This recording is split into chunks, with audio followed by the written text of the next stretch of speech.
sort of the Pied Piper. I've had to learn 6 different technologies in 2 weeks. Music isn't just a certain technical thing. It's this whole world where you can engage and connect and be together. Inside these bars of wood is a secret song, and it's waiting for them, and they have to find it. So happy to bring you this story today. The documentary, The Secret Song, is capturing hearts by capturing the resilience of the people of San Francisco. It chronicles how beloved music teacher Doug Goodkin's experienced distance learning and the lessons it taught his kids and all of us. The film and its inspiring message premiered at Silicon Valley's CineQuest, which is underway right now, and it's one of the largest independent film festivals in the country. It's a showcase for a lot of local talent, like our guests this morning, who I'm very excited to speak with. So joining us right now are Samantha Campbell, and the director and executive producer, and Doug Goodkin, the music teacher we've seen in all these clips this morning. We're so happy to have you all here, and we're part of this bouncing back in the Bay Area, showing some of the good and how we are resilient here in the Bay. And this film really taps into the tenacity and good spirit of our teachers and our communities. Tell me, what was sort of the inspiration to tell this story, Samantha?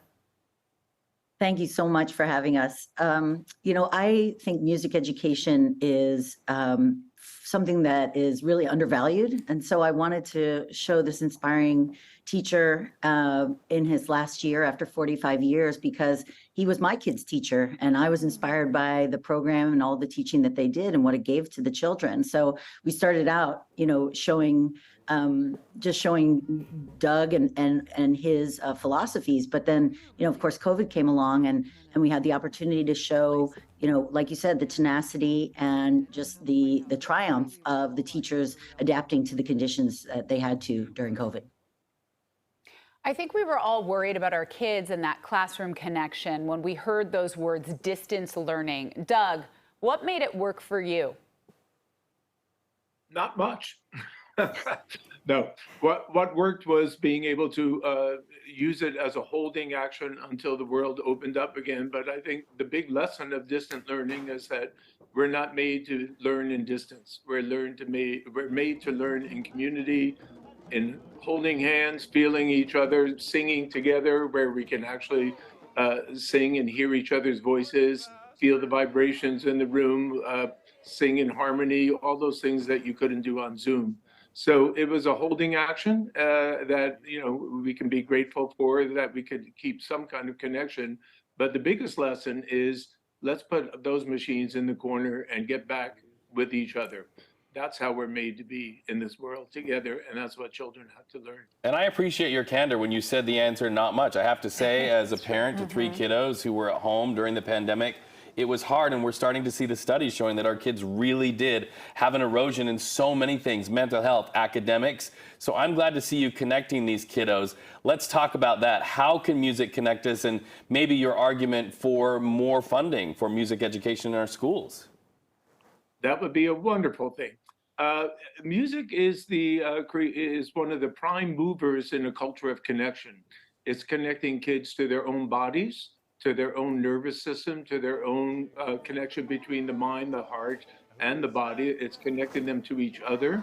Music is the quickest way to get together with people, voices singing together, hands clapping together, bodies dancing together.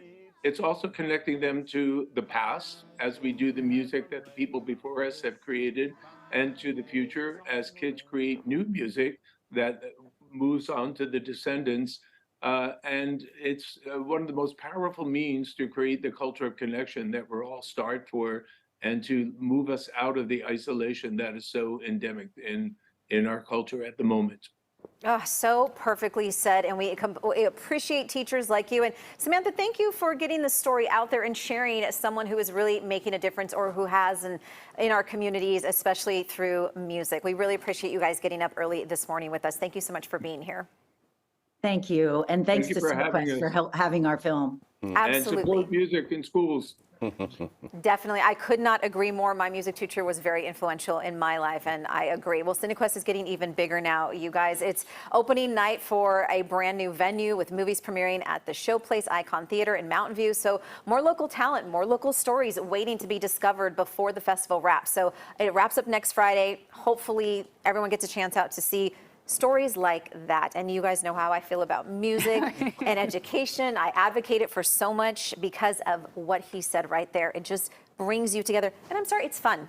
It's fun for So kids. fun. We're not a musically inclined family, but we love watching music videos and dancing around and just seeing the images of those kids having so much fun. It does bring a lot of joy to your heart.